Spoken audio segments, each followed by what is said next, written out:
અમદાવાદમાં Saint Xavier's કોલેજમાં એનએસયુઆઈનો વિરોધ. એનએસયુઆઈ દ્વારા ઉગ્ર વિરોધ પ્રદર્શન કરવામાં આવ્યું. અનામતની સીટ હેઠળ એડમિશન ન આપવાના મુદ્દે વિરોધ કરાયો.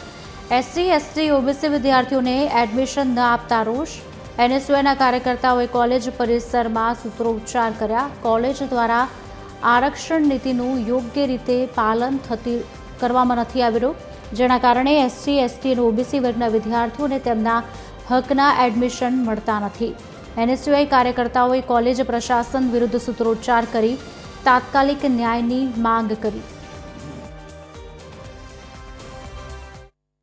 આ જે ડેવિડ ફાધર જે નવા ફાધર બન્યા એ કયા હિસાબે કયા ધારા ધોરણે ઇશારે અમને પ્રિન્સિપલ બનાવવામાં આવ્યા, જ્યારે કે સરકાર દ્વારા એક પરિપત્ર જાહેર કરવામાં આવે જેમાં ડેવિડભાઈ જે પ્રિન્સિપલ બનીને બેઠા છે એમને તદ્દન નાકાર કરવામાં આવ્યો છે કે આ પ્રિન્સિપલ નહીં ચાલે. તો છતાં ડેવિડભાઈ પોતાનો પદ ઉપરથી રાજીનામા આપતા નથી અને જે આ લોકો એસટી-એસસીના વિદ્યાર્થીઓ છે એમને એડમિશન આપ્યા નથી અને જે 19 રાઉન્ડ બીતી જતા છતાં બી એસટી-એસસી ઓબીસીના વિદ્યાર્થીઓને જે એડમિશન પ્રક્રિયાથી વંચિત રાખવામાં આવેલ છે, જેનો આજે અમદાવાદ એનએસયુઆઈ દ્વારા ઉગ્ર વિરોધ કરવામાં આવે છે.